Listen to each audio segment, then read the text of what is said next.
అందరికీ నమస్కారం. ఎలా ఉన్నారంటే, నేను ఈరోజు అయితే హైదరాబాద్ నుంచి ఇంటికి రావడం జరిగింది. ఇంటికి రాగానే నేను చేసే మొదటి పని ఏంటంటే డైరెక్ట్గా మా పొలానికి వెళ్తాను.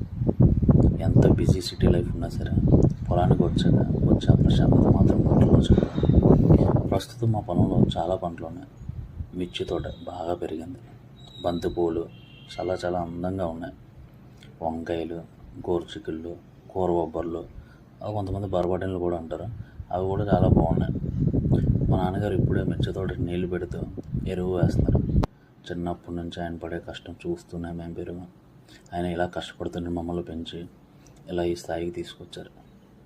రైతు జీవితం ఎంత కష్టమో పొలంలోకి దిగితేనే నిజంగా అర్థమవుతుంది. ఇంకోవైపు కూరబొబ్బల దగ్గర నుండి చాలా గడ్డ అయితే పెరిగిపోయింది. మా అమ్మ వాళ్ళు పక్క నుంచి గొప్ప అయితే తవ్వుకుంటూ వస్తున్నారు. నిజంగా చెప్పాలంటే ఎక్కడికి వెళ్ళినా, ఎంత పెద్ద పని చేసినా మన ఊరు, మన పొలం, మన మట్టి ఇచ్చే వాసన, ఆ ఆనందం అసలు వేరే లెవెల్ ఉంటుంది. ఇలా ఫ్యామిలీతో కలిసి పొలంలో పని చేస్తూ ఉండడం నాకు చాలా ఆనందం ఇస్తుంది. ఈరోజు వ్లాగ్ మీకు నచ్చినట్లయితే వీడియోని లైక్ చేయండి, షేర్ చేయండి.